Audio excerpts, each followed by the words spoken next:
peta politik untuk pemilu tahun 2024 semakin menghangat ya. Kali ini kita bahas tentang Pak Prabowo yang sudah mendeklarasikan akan mencalonkan diri sebagai cawapres berkoalisi dengan PKB, dengan Cak Imin. Jadi Gerindra berkoalisi dengan PKB. Bagaimanakah potensi mereka berdua ini di dalam pemilu di tahun 2024? Sebelum saya membahas, sebelum saya memprediksi, jangan lupa untuk selalu di-subscribe dulu, diklik tanda lonceng sehingga kalian mendapatkan notifikasinya ketika saya mengunggah video yang terbaru.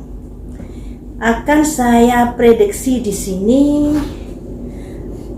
koalisi Gerindra dan PKB, Pak Prabowo dengan Cak Imin, bagaimanakah kondisinya di dalam pemilu 2024, sehingga andai kata ada kondisi yang agak kurang bagus, tentunya untuk segera dibenahi ya. Harapan saya seperti itu, karena yang namanya prediksi ini ibarat sedia payung sebelum hujan. Jangan sampai ada kekurangan-kekurangan yang tidak dibenahi. Karena teman-teman, setiap calon presiden selalu menghendaki dirinya menang di dalam pemilu di tahun 2024. Mari kita prediksi di sini untuk Pak Prabowo dengan Cak Imin. Bagaimanakah potensinya dalam peta pemilu di tahun 2024? Pak Prabowo ini pendukungnya juga banyak, Cak Imin dari PKB juga pendukungnya juga banyak ya. Mari kita ungkap di sini yang terbaik saja untuk mereka berdua, Pak Prabowo dengan Cak Imin. Bagaimanakah kekuatannya di pemilu di tahun 2024? Bisakah menang? Tapi ini masih prediksi ya. Prabowo dan Cak Imin di tahun 2024. Saya ambil 3. Ada simbol strength, kekuatan. Selanjutnya ada simbol emergency, ada kondisi-kondisi yang patut diperhatikan di sini. Selanjutnya, bagaimanakah peta politik Cak Imin dengan Prabowo di tahun pemilu 2024? Ada effortless, kemudahan. Jadi seperti ini teman-teman. Pak Prabowo ini dengan Cak Imin memiliki kekuatan, memiliki pendukung yang sangat besar di sini. Makanya di sini ada strength, ada mountain, gunung yang kuat, yang susah untuk ditaklukkan ya. Memindah gunung ini sangat susah sekali. Kayaknya tidak mungkin. Makanya ini dibilang kekuatan yang disimbolkan oleh gunung yang tinggi, gunung yang kuat. Dan namun di sini teman-teman, sekalipun memiliki kekuatan yang begitu kuat, tapi di sini ada emergensi. Kondisi-kondisi yang harus diperhatikan. Jadi bisa diartikan Pak Prabowo dengan Cak Imin ini untuk bisa menjadi presiden di tahun 2024, untuk memenangkan pemilu ini tidak gampang, ini tidak mudah, banyak hambatannya, banyak halangannya yang harus diperhatikan di sini. Yang harus diperhatikan di sini ya. Kemudian di sini ada effortless, waterfall ya, ada air terjun, kemudian ada kata effortless, kemudahan. Jadi Cak Imin dengan Pak Prabowo ini, sekalipun ada emergensi di sini, ada kemudahan-kemudahan dalam menyelesaikan masalah-masalah yang terkait dengan benturan-benturan atau persaingan-persaingan nantinya. Ada simbol effortless. Cuman di sini tidak ada simbol sesuatu yang bisa menguatkan mereka berdua menang atau tidak.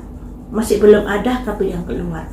Tapi di sini ada simbol emergensi, tapi juga ada kemudahan untuk melewati masa-masa di mana mereka mungkin menghadapi tantangan, menghadapi ini itu di dalam menuju ke pemilu tahun 2024. Nah, akan saya dalami di sini emergensi agar dari Gerindra maupun PKB bisa berbenah diri dari emergensi ini ya. Emergensi apa saja yang patut diperhatikan dalam kondisi-kondisi darurat, dalam kondisi-kondisi yang bisa membuat koalisi mereka menjadi kurang bagus. Apa saja yang perlu diperhatikan di sini? Karena yang namanya calon menyalonkan diri pasti tujuannya untuk menang. Nah, ketika ada emergensi, mari kita bantu, kita dalami emergensi ini hal-hal macam apa saja yang akan terjadi di dalam koalisi mereka berdua. Emergensi ya. Sebentar. Emergensi yang seperti apakah yang akan terjadi di dalam koalisi mereka berdua, koalisi Gerindra dan PKB. Emergensi.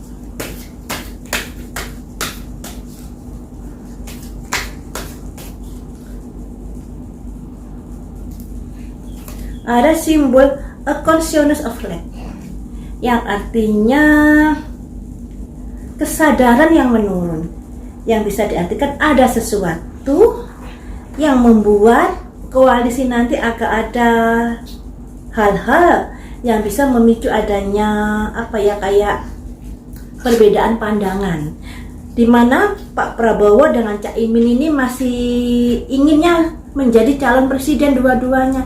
Padahal di sini kan harus ada calon presiden dan wakil presiden. Nah, siapakah yang menjadi calon presiden nantinya dan siapakah yang menjadi wakil presidennya? Tentunya hal itu ditentukan nantinya ya. Tapi di sini sudah ada kesadaran yang menurun, yang mungkin ada sesuatu hal, beda pandangan dan lain sebagainya di dalam koalisi mereka berdua. Tapi mari kita dalami ya teman-teman, beda pandangan atau kesadaran menurun ini dalam hal apakah? Kesadaran menurun ini dalam hal apakah? The loving man, seperti yang saya bilang tadi, laki-laki, siapakah yang menjadi calon presidennya nanti? Apakah Pak Prabowo ataukah Cak Imin? Tentunya baik Gerindra maupun PKB sama-sama ingin kalau calonnya ini sebagai calon presiden ya, bukan sebagai wakilnya. Kemudian apakah permasalahan itu bisa diselesaikan nantinya?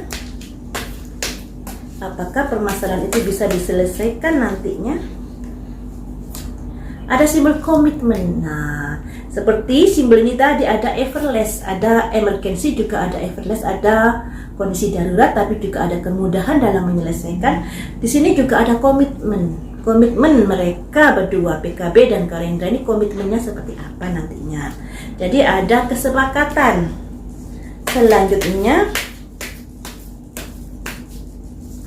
emergency, hal apa lagi yang perlu diwaspadai di sini? Ada simbol Chinese Fan. Jangan berbahagia dulu dengan adanya koalisi mereka berdua. Sekalipun mereka berdua memiliki pengikut yang sangat banyak, tapi jangan berbangga dulu ya, jangan berbangga dulu karena tantangannya ini juga belum tahu, partai-partai yang lainnya nanti menyalonkan siapa juga belum tahu. Yang diketahui saat ini kan koalisi PKB dan Gerindra, kemudian Pak Prabowo mendeklarasikan diri mau menyalonkan diri sebagai presiden. Jangan berbahagia dulu atas koalisi mereka, sekalipun mereka memiliki dukungan yang kuat. Selanjutnya, apa saja yang perlu diwaspadai di sini? Status quo. Tentunya antara koalisi Gerindra dan PKB pasti akan ada beda pendapat, pasti akan ada masing-masing memiliki kegigihan dalam mempertahankan pendapat masing-masing. Dan ini merupakan sesuatu hal yang bisa membuat kondisi koalisi menjadi emergensi. Makanya harus disadari, harus dimengerti, harus bisa gimana caranya agar bisa baik kembali, tidak saling mempertahankan pendapatnya masing-masing. Selanjutnya, apalagi yang harus diperhatikan di sini?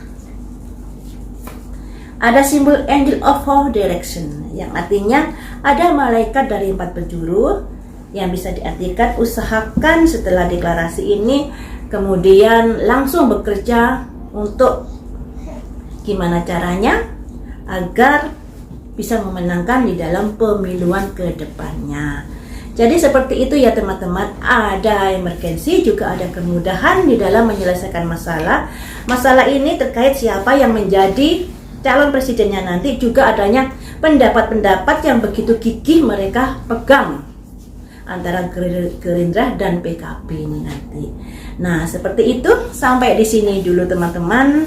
Jadi di sini kartunya Pak Prabowo dengan Cak Imin pendukungnya begitu kuat, tapi ada hal-hal yang perlu diperhatikan agar mereka semakin lancar dan semakin memiliki kesempatan di dalam memenangkan pemilu di tahun 2024. Untuk menang dan tidaknya, saya di sini belum ada tanda-tanda kartu ke arah itu. Jadi saya hanya menceritakan sesuai dengan kartu yang keluar ya. Apalagi dari partai-partai yang lainnya masih belum mendeklarasikan siapa calon presidennya dari partai-partai yang lainnya. Seperti itu teman-teman, lain waktu kita sambung lagi dengan prediksi yang lainnya. Terima kasih sudah setia menonton di channel saya.